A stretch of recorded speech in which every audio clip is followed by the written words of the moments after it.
Non IT job లో ఉన్నారా? Salary growth సరిగ్గా లేదా? కెరీర్ స్టాగ్నెంట్ అనిపిస్తుందా? లేకపోతే ఆల్రెడీ ఐటీలో జాబ్ చేస్తున్నారా కానీ ఏదో సపోర్ట్ ప్రాజెక్ట్ లో స్టక్ అయిపోయారా? Day in and day out అదే రొటీన్ వర్క్ అయిపోయిందా? కొత్త టెక్నాలజీ నేర్చుకునే ఛాన్స్ లేదా? అండ్ ఇంకొంతమంది బెంచ్ మీద ఉండి ఏం చేయాలో తెలియక టైం వేస్ట్ చేస్తూ ఉంటారు. ఇంకా బీపీఓ, కేపీఓ లాంటి process or non process roles లో ఉండి కోర్ ఐటీలోకి ఎలా రావాలో ఆలోచిస్తున్న వాళ్ళందరికీ కూడా ఈ వీడియో చాలా చాలా right thing at the right time అని కూడా మీరు అనుకోవచ్చు. ఈ వీడియోలో నేను మీకు స్టెప్ బై స్టెప్ గా 4 months యాక్షన్ ప్లాన్ ఇస్తాను. మీ కరెంట్ బ్యాక్గ్రౌండ్ ఏదైనా సరే మీ ఎక్స్పీరియన్స్ ని యూజ్ చేసుకుని ఎలా ఈజీగా హై పేయింగ్ ఐటీ డొమైన్ లోకి స్విచ్ అవ్వాలో డీటెయిల్డ్ గా చెప్తాను. DevOps, service now, sales force లాంటి డొమైన్ లో ఏది మీకు పర్ఫెక్ట్ గా సెట్ అవుతుందో కూడా అనలైజ్ చేద్దాం. సో వీడియో మీ కెరీర్ కి నెక్స్ట్ లెవెల్ కి ఎలా తీసుకెళ్తుందో ఒక క్లియర్ రోడ్ మ్యాప్ ఇస్తుంది. So let's get started. And before that please do subscribe to our channel because your subscription gives us a lot of motivation.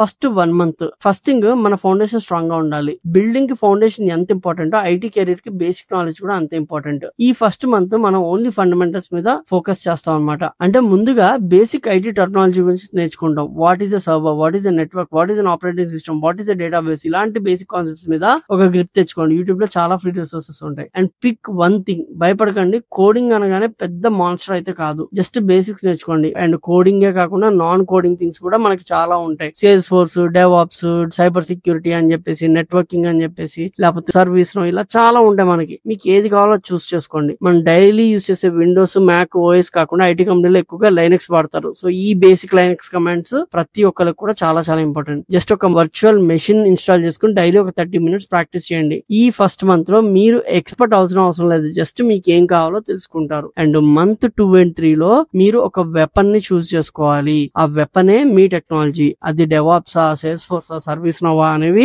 మీ ఇష్టము. మీరు ఏదైనా చూస్ చేసుకోవచ్చు. డేటా అనలిటిక్స్ అనేది ఇవి ఏవైనా కానీ. ఫర్ ఎగ్జాంపుల్ నేను ఇక్కడ మీకు కొన్ని ఎగ్జాంపుల్ తీసుకోవడానికి ఏ Salesforce, ServiceNow, DevOps మాత్రం తీసుకుని నేను ఎక్స్ప్లెయిన్ చేస్తా. ఫస్ట్ థింగ్ డెవాప్స్ అనేది ఉంది, అదొక మెథడాలజీ. లేకపోతే సేల్స్ ఫోర్స్ ఉంది, అదొక మెథడాలజీ. లేదు అదంతా కాదు, సర్వీస్ నో ఉంది, టికెటింగ్ టూల్ కంపెనీస్ అన్నిట్లో వాడతారు. లేదు డేటా అనలిటిక్స్ ఉంది, జావా ఉంది, పైథాన్ ఉంది, ఇలా అన్ని ఉన్నాయి. ఇప్పుడు మీరు ఏం చేయొచ్చు అంటే మీ డొమైన్ కి తగ్గట్టు ఏది చూస్ చేసుకోవాలి అనేది important. For example by chance మీకు కోడింగ్ మీద ఇంట్రెస్ట్ ఉంది, యూ హ్యావ్ జావా, పైథాన్ అన్ని ఉన్నాయి. ఇందులో మార్కెట్ కి ఏది కావాలి అనేది మీరు చూడండి. మీకు కోడింగ్ ఇంట్రెస్ట్ ఉంది, then go for Java, Python, లేకపోతే కొంచెం ఎస్ఏపి, అబాప్ ఇలాంటి వాటిలోకి మీరు వెళ్ళొచ్చు. లేదు నాకు కొంచెం కోడింగ్ అంటే భయం కానీ మంచి కెరీర్ కావాలంటే మినిమం కోడింగ్ అనేది కావాలి అనుకున్న వాళ్ళు you can go for testing గానీ, లేకపోతే డెవాప్స్ లో లో కోడింగ్ ఉంటుంది. సో డెవాప్స్ కూడా చూస్ చేసుకోవచ్చు. సపోర్ట్, ఆపరేషన్స్ అన్ని కూడా డెవాప్స్ లో మీరు చేయొచ్చు. డెవాప్స్ కి ఇప్పుడు మార్కెట్ అనేది చాలా చాలా బాగుంది. సో మీరు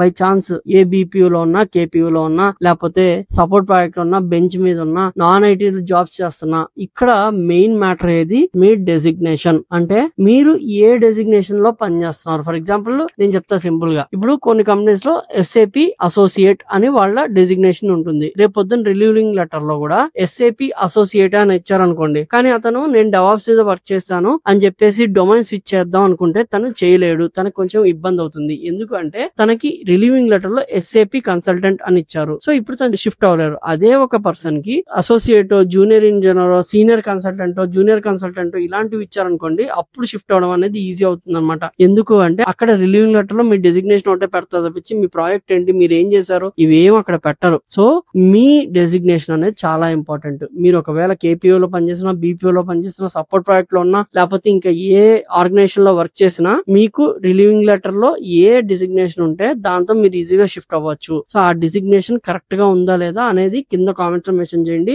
మీరు ఏ టెక్నాలజీ చూస్ చేసుకోవాలనేది ఆబ్వియస్ గా మీ ఇంట్రెస్ట్ బట్టి ఉంటుంది. ఇప్పుడు 2 years 3 years ఎక్స్పీరియన్స్ వాళ్ళకి డెవాప్స్ గానీ, టెస్టింగ్ గానీ, సేల్స్ ఫోర్స్ గానీ, సర్వీస్ నో గానీ, లేకపోతే ఇంకా చాలా ప్రొఫెషన్స్ ఉన్నాయి. ఈవెన్ జావా గానీ, ఫుల్ స్టాక్ గానీ, పైథాన్ గానీ, లేకపోతే .NET గానీ, సాప్ గానీ, ఎస్ఏపి ఫికో గానీ, ఎస్ఏపి అబాప్ గానీ, ఎస్ఏపి ఎంఎం గానీ, ఇంకా it is a ocean of opportunities ఐటీలో ఎక్స్పీరియన్స్ వాళ్ళకి. ఎక్స్పీరియన్స్ ఎక్స్పీరియన్స్ వాళ్ళకి చాలా మంచి మార్కెట్ కూడా ఉందన్నమాట. సో మీరు కనుక కరెక్ట్ గా ప్లాన్ చేసుకుని మీ డెసిగ్నేషన్ కరెక్ట్ గా ఉంటే ఇప్పుడు మీరు చూస్ చేసుకున్నారు. ఫస్ట్ మంత్ అయిపోయి ఎండింగ్ కి మీకు ఏది కావాలో మీ డెసిగ్నేషన్ బట్టి మీ ఇంట్రెస్ట్ బట్టి మీకు ఏది కావాలో మీరు చూస్ చేసుకున్నారు. చూస్ చేసుకున్న తర్వాత నెక్స్ట్ స్టెప్ స్టార్ట్ లెర్నింగ్. మీరు లైవ్ కోర్సెస్ కావాలి అనుకుంటే మన FLM లోనే ఉన్నాయి. తక్కువ స్పాన్ ఆఫ్ టైమ్ లో మంచి రియల్ టైం ప్రాజెక్ట్ మీకు ఇవ్వడం అనేది జరుగుతుంది. సో మీరు లెర్నింగ్ అనేది స్టార్ట్ చేసిన తర్వాత ఫస్ట్ మంత్ కన్సిస్టెంట్ గా మొత్తం కూడా నేర్చుకుంటారు. ఒక కోర్స్ మీద కంప్లీట్ అవగాహన తెచ్చుకుంటారు. డెవాప్స్, సర్వీస్ నౌ, సేల్స్ఫోర్స్ ఏదో ఒకటి కంప్లీట్ అవగాహన తెచ్చుకుంటారు. ప్రాక్టికల్ గా నేర్చుకుంటారు. ఇవన్నీ నేర్చుకున్న తర్వాత థర్డ్ మంత్ లో ప్రాజెక్ట్ బిల్డ్ చేయడం స్టార్ట్ చేస్తారు. ప్రాజెక్ట్ ఎలా ఉండాలి అంటే థర్డ్ మంత్ ఎండింగ్ కల్లా ఒక రియల్ టైం ప్రాజెక్ట్. ఎందుకంటే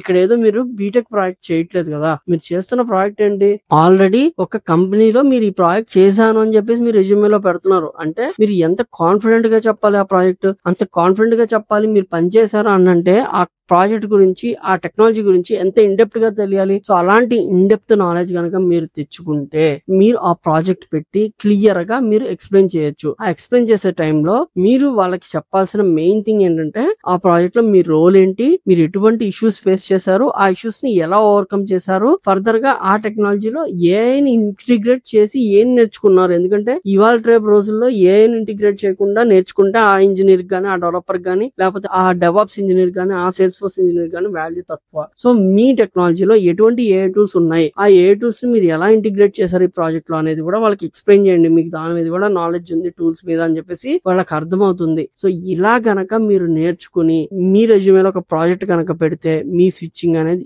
ఈజీ అవుతుంది. బట్ ఒక్కటి ఖచ్చితంగా ఫిక్స్ అవ్వండి, మీలాగే కొన్ని వందల మంది రోజు డొమైన్ షిఫ్ట్ అవుతున్నారు. ఒక్కసారి గుర్తుపెట్టుకోండి, 2020లో ఆల్మోస్ట్ 2 years 3 years బెంచ్ మీద ఉన్న వాళ్ళు కూడా ఇప్పుడు హై ప్యాకేజెస్ కి వెళ్ళారు. ఎలా అంటే ఇలా డొమైన్ స్విచ్ చేసే, అది తప్పు కాదు, అది మీరు గుర్తుపెట్టుకోండి. మాక్సిమం ఐటీ ప్రొఫెషనల్స్ అందరూ కూడా డొమైన్ స్విచ్చింగ్ అనేది చేస్తారు. So that is not a wrong thing. ఈ క్లారిటీ కనుక మీకుంటే కాన్ఫిడెంట్ గా మీరు ట్రై చేసుకోవచ్చు అనమాట జాబ్స్ కి. సో ఈ వీడియో చూసిన తర్వాత ఒక కాన్ఫిడెన్స్, ఏం చేయాలో ఒక క్లారిటీ వచ్చిందని నేను అనుకుంటున్నాను. ఇంకా ఈ టాపిక్ కి సంబంధించి ఏదన్నా డౌట్స్ ఉంటే కింద కామెంట్స్ మెన్షన్ చేయండి, నేను దానికి రిప్లై ఇస్తాను.